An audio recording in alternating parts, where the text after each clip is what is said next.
여러분 반갑습니다. 오늘 우리는 대한민국 경제의 미래를 결정지을 아주 중요한 지표와 그 이면의 흐름을 심층적으로 다뤄보려고 합니다.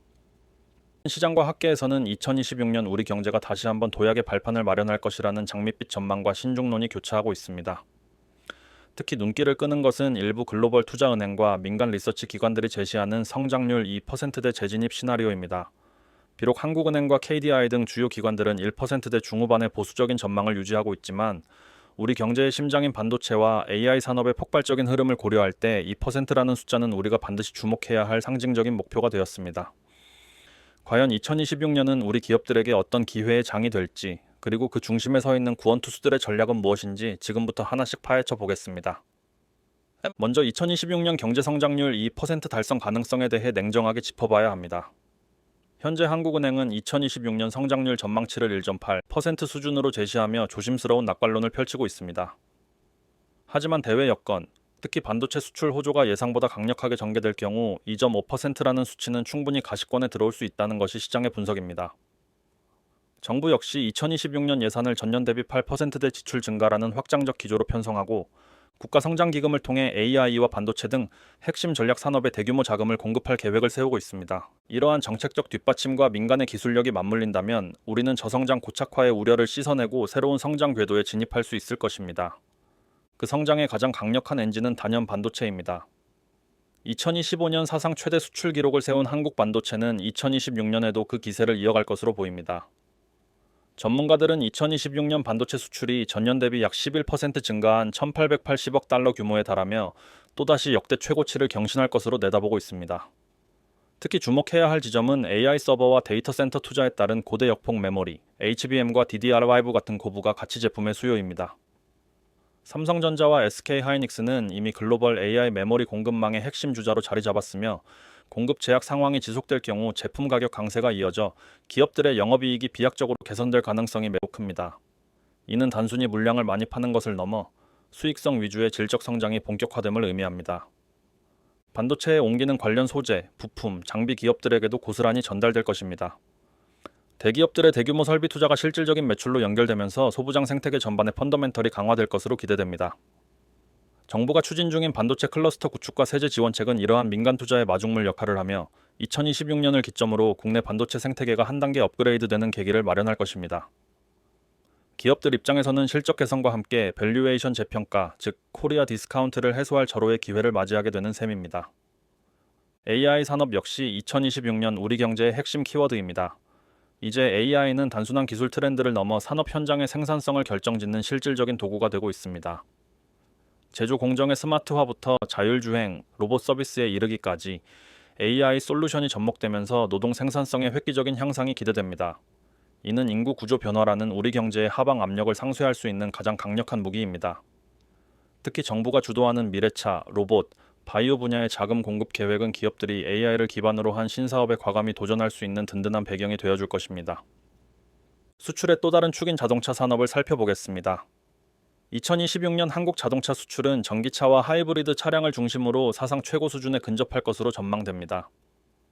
연간 수출 물량이 약 275만 대에 달할 것으로 예상되는데 이는 글로벌 시장에서의 우리 브랜드 인지도가 정점에 달하고 있음을 보여줍니다. 비록 가파른 폭등보다는 완만한 우상향 곡선이 예상되지만 고부가 가치 친환경차 비중이 높아지면서 수출 단가가 상승해 실질적인 외화 가득액은 더욱 커질 것으로 보입니다. 조선업과 방위산업의 활약도 눈부십니다. 조선업은 LNG 운반선과 암모니아 추진선 등 고마진 선박들의 인도가 2026년에 본격화됩니다. 수년 전 수주했던 물량들이 실적에 반영되면서 조선사들의 재무 구조가 크게 개선될 시기입니다. 방위산업 역시 폴란드와 루마니아, 중동 국가들과의 대규모 수주 장호가 현실화되며 우리 경상수지 흑자의 든든한 버팀목이 될 것입니다. K방사는 이제 일시적인 유행이 아니라 전 세계적인 안보 수요에 대응하는 구조적인 성장 궤도에 올라섰으며 이는 국가 경제 전체의 체질을 강화하는 효과를 가져옵니다. 이제 내수 시장으로 시선을 돌려보겠습니다. 그동안 고물가와 고금리로 인해 억눌려 있던 소비 심리가 2026년에는 회복세로 돌아설 것이라는 기대가 큽니다. 이미 단행되었거나 단행될 기준금리 인하의 누적 효과가 가계의 이자 부담을 줄여주고 가처분 소득 증가로 이어질 시점이 바로 2026년이기 때문입니다. 정부의 소비 쿠폰 발급과 추경 등 재정 지원책이 맞물린다면 민간 소비는 약 1.7% 수준의 완만한 성장을 기록하며 내수 경기에 활력을 불어넣을 것으로 보입니다. 자영업자와 서비스업계에도 가뭄의 단비와 같은 소식이 전해지며 수출과 내수의 동반 성장을 꾀할 수 있는 기반이 마련될 것입니다. 기업들의 자금 흐름도 주목할 만합니다. 그동안 불확실성을 대비해 현금을 확보해온 대기업들은 2026년을 기점으로 본격적인 M&A와 신사업 확장에 나설 것으로 예상됩니다. 특히 수출 경쟁력을 갖춘 제조 기술 기반의 로봇 업체나 AI 부품 기업들이 주요 타깃이 될 것입니다. 정부의 금융 지원과 민간의 풍부한 유동성이 결합되면서 신산업 생태계가 빠르게 확장될 것입니다. 이러한 변화는 주식시장에도 긍정적인 신호를 보내며 투자자들에게는 실적 성장이 담보된 우량 기업들을 발굴할 수 있는 기회를 제공할 것입니다. 하지만 우리가 잊지 말아야 할 변수들도 있습니다. 바로 대외 리스크입니다. 2026년에도 미중 갈등은 여전히 우리 경제의 최대 불확실성으로 남을 것입니다. 글로벌 공급망 재편 과정에서 우리 기업들이 직면한 통상 압박과 지정학적 리스크는 결코 가볍지 않습니다. 환율 변동성과 글로벌 물가 추이, 역시 한국은행의 금리 정책에 영향을 미치며 내수 회복의 속도를 조절하게 만들 수 있습니다. 만약 이러한 리스크가 현실화된다면 우리가 기대하는 성장률과 수출 지표에 하방 위험이 발생할 수 있다는 점을 항상 염두에 두어야 합니다. 그럼에도 불구하고 희망적인 것은 우리 경제의 대응 능력입니다.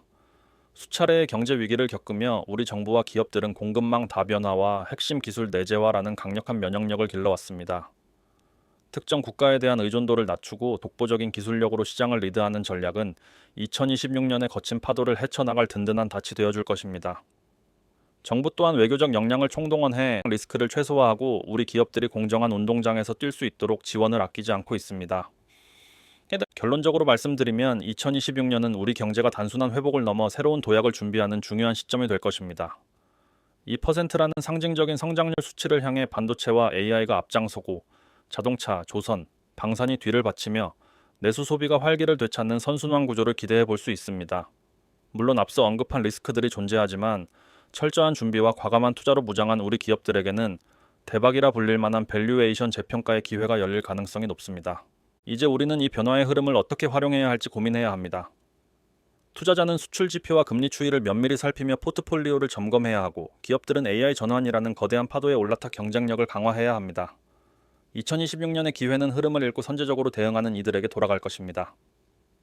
오늘 준비한 소식은 여기까지입니다. 숫자로 보는 전망보다 중요한 것은 그 숫자를 만들어가는 현장의 활력과 우리 모두의 자신감일 것입니다. 2026년 대한민국 경제의 구원투수들이 던지는 승부구가 승리로 이어지기를 기대해봅니다. 오늘 영상이 여러분의 통찰력을 넓히는 데 도움이 되셨다면 좋겠습니다. 시청해주셔서 감사합니다.